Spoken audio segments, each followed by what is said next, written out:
Ambani news ಗೆ ಸ್ವಾಗತ. ಪ್ರತಿದಿನ ನ್ಯೂಸ್ ಅಪ್ಡೇಟ್ಗಾಗಿ ಸಬ್ಸ್ಕ್ರೈಬ್ ಮಾಡಿ, ಲೈಕ್ ಮಾಡಿ, ಶೇರ್ ಮಾಡಿ. ಮೀನು ಹಿಡಿಯಲು ಹೋದ ಯುವಕ ಜಲಸಮಾಧಿ. ಶಿಡ್ಲಘಟ್ಟ ತಾಲೂಕಿನಲ್ಲಿ ನಡೆದ ಘೋರ ದುರಂತ.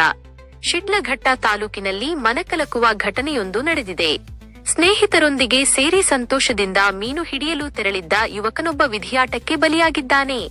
ಶಿಡ್ಲಘಟ್ಟ ತಾಲೂಕಿನ ರಾಜಣ್ಣ ಕೆರೆಯಲ್ಲಿ 17 ವರ್ಷದ ಯುವಕ ನೀರಿನಲ್ಲಿ ಮುಳುಗಿ ಸಾವನ್ನಪ್ಪಿರುವ ಘಟನೆ ನಡೆದಿದೆ. ಒಂದೆಡೆ ಸ್ನೇಹಿತರೊಂದಿಗೆ ಆಟಪಾಟ, ಇನ್ನೊಂದೆಡೆ ಮೀನು ಹಿಡಿಯುವ ಸಂಭ್ರಮ. ಆದರೆ ಆ ಸಂಭ್ರಮ ಕ್ಷಣಾರ್ಧದಲ್ಲಿ ಸ್ಮಶಾನ ಮೌನವಾಗಿ ಬದಲಾಗಿದೆ. ಹೌದು, ಶಿಡ್ಲಘಟ್ಟ ತಾಲ್ಲೂಕಿನ ವಲಸೇನಹಳ್ಳಿಯ ರಾಜಣ್ಣ ಕೆರೆಯಲ್ಲಿ ಈ ದುರ್ಘಟನೆ ಸಂಭವಿಸಿದೆ. ಚೇಳೂರು ತಾಲ್ಲೂಕಿನ ಗೆರೆಗೆರೆಡ್ಡಿಪಾಳ್ಯದ ನಿವಾಸಿ 17 ವರ್ಷದ ಗಂಗಯ್ಯ ಎಂಬ ಯುವಕನೇ ಸಾವನ್ನಪ್ಪಿದ ದುರ್ದೈವಿ. ವಲಸೇನಹಳ್ಳಿಯ ರಾಮಲಿಂಗಾಪುರ ಬೆಟ್ಟದ ಪಕ್ಕದಲ್ಲಿರುವ ಕೆರೆಗೆ ಗಂಗಯ್ಯ ತನ್ನ ಸ್ನೇಹಿತರ ಜೊತೆ ಮೀನು ಹಿಡಿಯಲು ತೆರಳಿದ್ದನು. ಈ ವೇಳೆ ಆಕಸ್ಮಿಕವಾಗಿ ಕಾಲು ಜಾರಿ ಕೆರೆಗೆ ಬಿದ್ದಿದ್ದಾನೆ. ಗಂಗಯ್ಯ ಕೆರೆಗೆ ಬೀಳುತ್ತಿದ್ದಂತೆ ಗಾಬರಿಗೊಂಡ ಸ್ನೇಹಿತರು ಹಾಗೂ ಸ್ಥಳೀಯರು ಆತನನ್ನು ರಕ್ಷಿಸಲು ಹರಸಾಹಸ ಪಟ್ಟಿದ್ದಾರೆ. ಆದರೆ ನೀರಿನ ಆಳ ಹೆಚ್ಚಾಗಿದ್ದರಿಂದ ಗಂಗಯ್ಯನ ಪ್ರಾಣ ಉಳಿಸಲು ಸಾಧ್ಯವಾಗಲಿಲ್ಲ. ವಿಷಯ ತಿಳಿಯುತ್ತಿದ್ದಂತೆಯೇ ಸ್ಥಳಕ್ಕೆ ಧಾವಿಸಿದ ಅಗ್ನಿಶಾಮಕ ದಳದ ಸಿಬ್ಬಂದಿ ಕಾರ್ಯಾಚರಣೆ ನಡೆಸಿ ಮೃತದೇಹವನ್ನು ಕೆರೆಯಿಂದ ಹೊರತೆಗೆದಿದ್ದಾರೆ.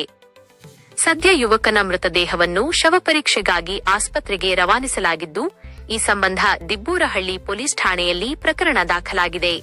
ಪೊಲೀಸರು ಸ್ಥಳಕ್ಕೆ ಭೇಟಿ ನೀಡಿ ಪರಿಶೀಲನೆ ನಡೆಸಿದ್ದು, ತನಿಖೆ ಮುಂದುವರಿಸಿದ್ದಾರೆ.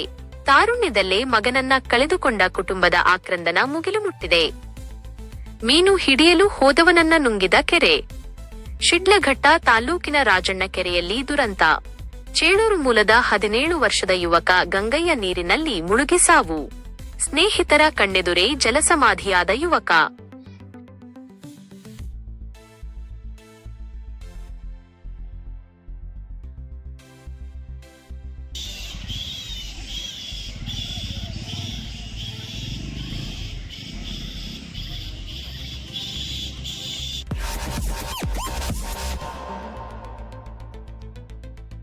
Subscribe to my channel.